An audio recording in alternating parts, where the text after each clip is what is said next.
আসসালামু আলাইকুম, স্বাগতম কেক ক্লাসিকে। কেমন আছেন সবাই? ইফতারিতে তো হালিম ছাড়া চলেই না, আর হালিম এমনিতেও খুব মুখরোচক একটা আইটেম।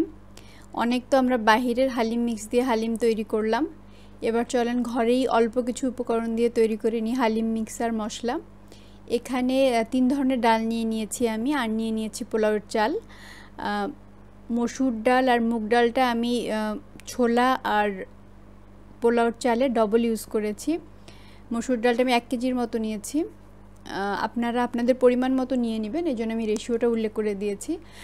মসুর ডালটা ভেজে নিতে হবে 3 থেকে 4 মিনিটের মতো, যতক্ষণ পর্যন্ত মচমচে একটা ভাজি হয়ে যাবে এই পর্যন্ত আর কি। যেহেতু আমরা এগুলোকে আর গুঁড়া করে নিব, এই কারণে ভাজিটা মচমচে হলে ভালো হবে আর কি, এবং হালিমের ফ্লেভারটাও ভালো আসবে। আপনারা অন্য ডাল, মাসকলাইয়ের ডাল অথবা খেসারির ডালও ইউজ করতে পারবেন এই রেসিপিতে। মুগ ডাল নিয়ে নিয়েছি, মুগ ডালটাও আমি 2 রেশিওতে নিয়ে নিয়েছি, মানে হচ্ছে ছোলার ডালে ডবল নিয়েছি আর কি। মুগ ডালটা একটু বেশিক্ষণ ধরে ভেজে নেবেন, কারণ মুগ ডালটা ভাজা ভাজা হলে মানে খুব সুন্দর একটা স্মেল আসে, তো এই কারণে খুব বেশিক্ষণ ভেজে 4-5 মিনিটের মতো আর কি, 5-6 মিনিটের মতো ভালো করে একটু ভেজে নিলে হবে।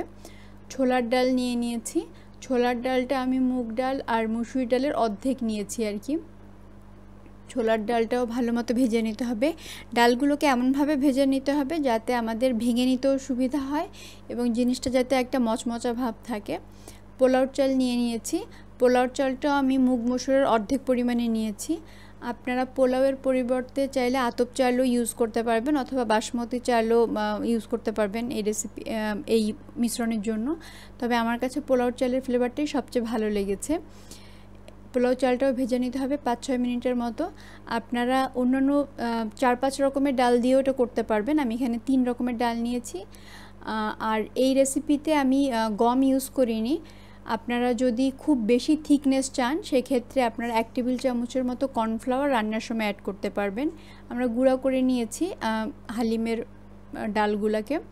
এবার মশলা তৈরি করার পালা। সব মশলাগুলো আমি নিয়ে নিয়েছি, যে মশলাগুলো আস্ত আছে আর কি, হোল আছে, ওই মশলাগুলো দিয়েই হচ্ছে আমরা হালিমের মিক্স করব।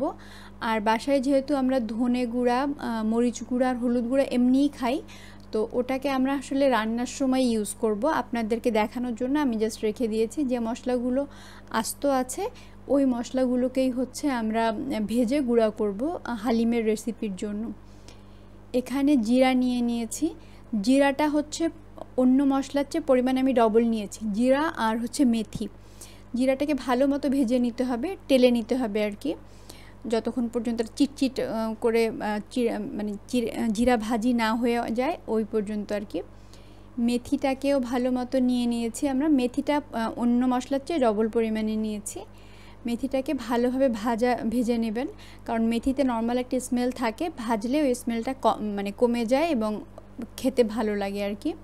দারুচিনি নিয়ে নিয়েছি, দারুচিনিটাও হচ্ছে ওই মশলাগুলোর হাফ নিয়েছি আর কি, জিরা আর মেথির হাফ নিয়েছি।